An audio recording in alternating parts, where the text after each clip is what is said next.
Hi, this is assignment 1 for global marketing.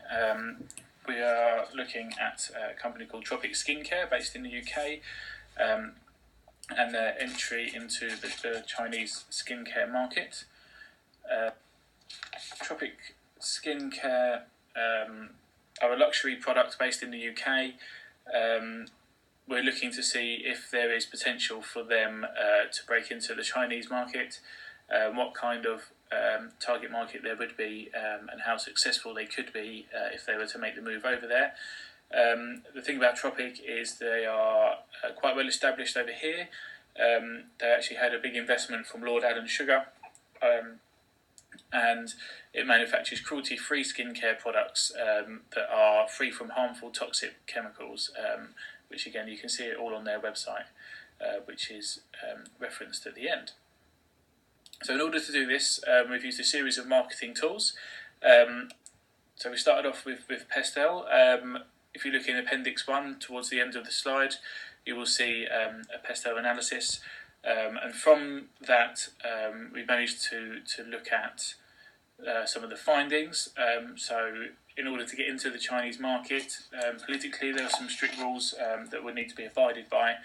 In fact, over the years, there was a much larger focus on e-commerce recently, although there is a few issues around the safety of bank details and things like that.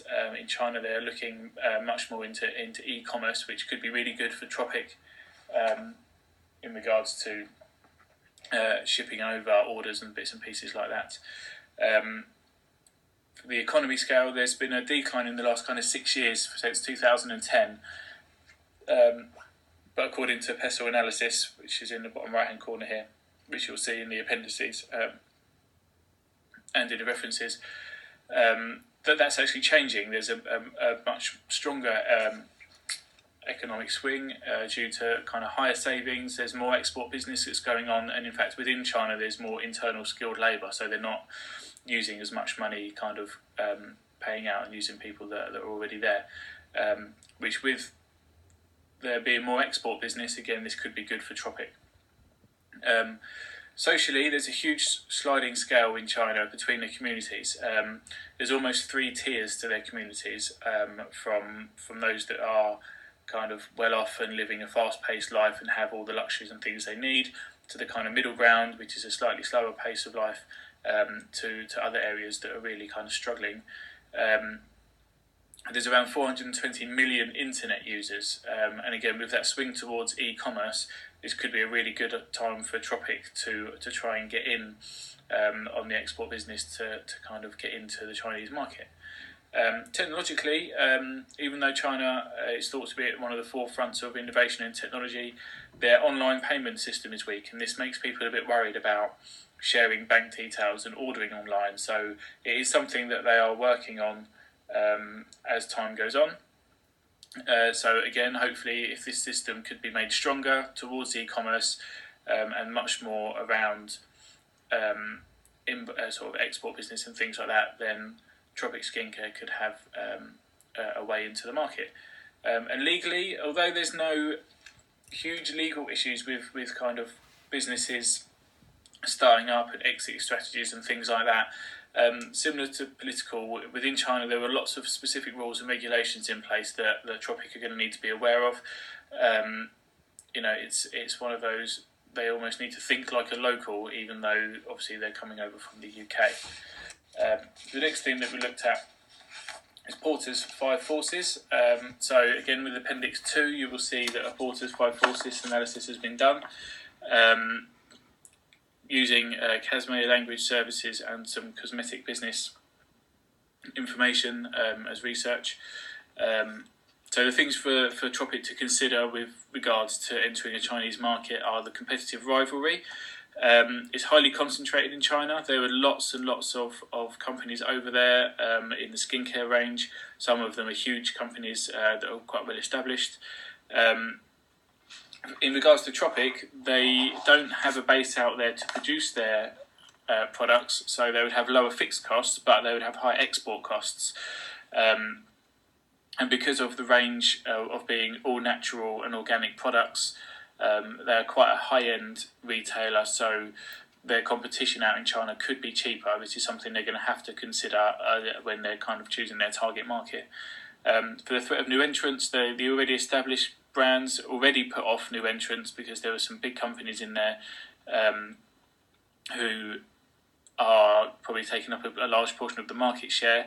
That we will find out again a bit later on is that the Chinese are looking actually at more organic products and looking after their environment. This is something that Tropic could kind of utilise, being natural. This could help them with entering that market as a new entrant because they are not kind of your usual production line, L'Oreal or Procter & Gamble. They are an organic company producing natural organic products. The threat of substitution with products, so indirect competition in regards to kind of herbal Chinese remedies and medicines and things like that. There will be lots of people who are saying that they're organic products but may or may not kind of be on that threshold of organic, whereas Tropic fundamentally is all about being organic and all about being natural. And with the shift of attention being on organic products and looking after the country and people looking after themselves and not using things that can damage them, this could be good for Tropic to get in and could also stop substitution of products because there would need to be other companies who are producing organic things too. Bargaining power of suppliers. So for Tropic, it would be weaker than some of the more established brands because they've been there already for a considerable amount of time. They've maybe got their production factories over there. So the bargaining power of suppliers, I suppose for Tropic's side, the fact that they are natural and organic may be something that can entice suppliers to want them on their shelves, to show that they're looking after their customers' interests by supplying them with natural organic products. And the buying power of customers is probably the biggest one because nowadays it's so easy to switch between products and competitors. So customer loyalty would be a key thing because it's so easy to switch between brands. So taking into consideration what the customers want and how to get it to them and make them feel valued would be a huge part as far as entering the Chinese market and being successful in it would go. A SWOT analysis, strengths, weaknesses, opportunities and threats. Again, in Appendix 3, there is the SWOT analysis with all the information on, but these are the findings. So the strengths for Tropic in regards to entering that market are that they're all natural products, all from natural ingredients, and there's a real high-end look and feel to these products. The packaging, the website, the branding, it's all a very high-end look and feel, which kind of goes in hand with the price. But I think the fact that the Chinese market again are looking for natural products, for natural things to look after themselves is going to be a strength for Tropic to play on. The weakness is that there's already a skincare market in China. It's going to be harder to break into because of the players that are already in there. But again, playing on their strengths could hopefully outweigh these weaknesses and give them an opportunity to get in. Another weakness is that Tropic is probably a higher end product in regards to the fact that it's natural, and that could make it less competitive on price, which might narrow the market down because there will be more general products out there that are available cheaper, but they would not necessarily be as good or made out of as many natural products and bits and pieces like that. The opportunities for Tropic in regards to entering the Chinese market are the fact that there is a much more of a focus on self-care and organic products at the moment. People are really starting to try and look after themselves and their country and their environment. So that's an opportunity for Tropic to again play on the fact that it's natural and organic and try and find its way in. And at the moment, again, Chinese consumers are willing to spend more on environmentally friendly products. If you look at the cosmetic businesses, which are in the appendices, that's where this sort of information has come from. So again, it's an opportunity for Tropic to play on all their strengths and utilise that. One of the threats is that the market's already got its big players in, so having the wrong approach for Tropic could mean that they'd fail before they've even entered. So going in as just another company is probably not going to be strong enough for them with everyone that's there. They need to set themselves apart and higher to kind of gain entry. and again, there's a saturated market. There are people claiming to sell similar products, but from what we've seen is that they wouldn't necessarily be as good as Tropic. They wouldn't be as natural. They wouldn't be as organic, and they're very kind of high end. So having a look at some segment analysis. So in the appendices and the references, you will see that we've got some information from the Telegraph, from Kotler, from Daxu Consulting, a blog piece by Zhang, and B2B International have all kind of helped bring the information in. So that's in the appendix number 4. But geographically, there are kind of 3 tiers. The first tier is a much more developed, fast-paced, more money way of living. The second tier is quite comfortable, not huge amounts of money, but enough to be okay with. And the third tier are the least developed areas of China. So for Tropic, the first tier will be their ideal client. The more developed, the fast-paced, the people who want to look after themselves and don't worry too much about spending good money on organic products. Behavioural, so focusing on the first tier and with the information previously from the SWOT, people are looking after themselves more and investing in themselves and their environment. So for Tropic, it's a good way to get themselves into the Chinese market by focusing on those people in that first tier that are looking after themselves, that have got that kind of expendable income. So demographically, although in most cases it looks on age and gender and things like that, according to some of the information in Daxu, the income from China is the best way to look at the demographics. Just income alone, because that's where the huge amount of information that comes from. So, which works good for Tropic and their products, because again, from the tiers, we want to look at the first one. Behaviourally, the people from the first tier are more likely to look after themselves and have the money to do so. And demographically, the people in the first tier are more likely to have a bigger income. So that would be the sort of people to aim for. Psychographically, looking at people's activities and interests, and based on all the previous information, again, this first tier of people are likely to invest in higher end natural environmental products that Tropic are offering, because they've got the income, because they've got the lifestyle, and because their behaviours and their demographics kind of allow them to be able to invest in themselves. So the cultural differences that Tropic would need to look at in regards to kind of entering the market are along the lines of in business, so kind of greeting people. They need to look at,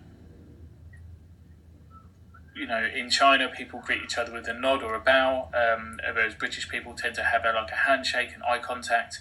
In China, it's also professional to address people by their professional title and family name, although this does happen in the UK sometimes. It comes very much more a first name basis quite quickly.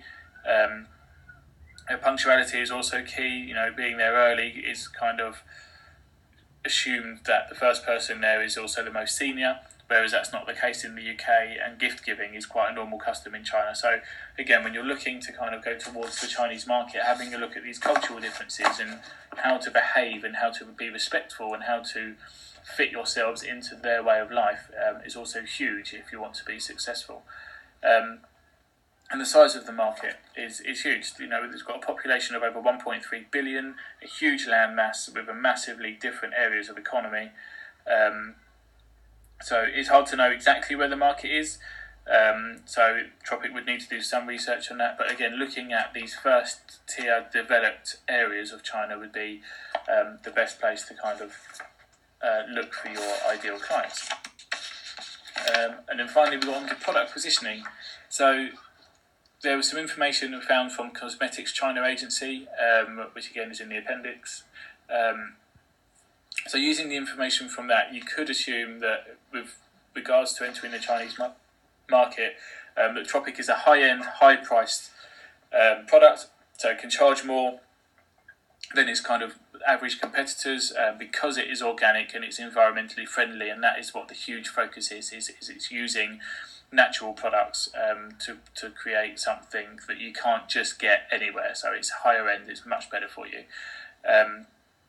So the competitors that are listed in the appendix, there's not a huge amount between them other than brand strength and the company size, and that's why these guys were chosen, because Tropic is not going to be competing with the lower end, cheaper scales. It's going to be competing with the kind of big companies, the big corporations, and the mainstream ones.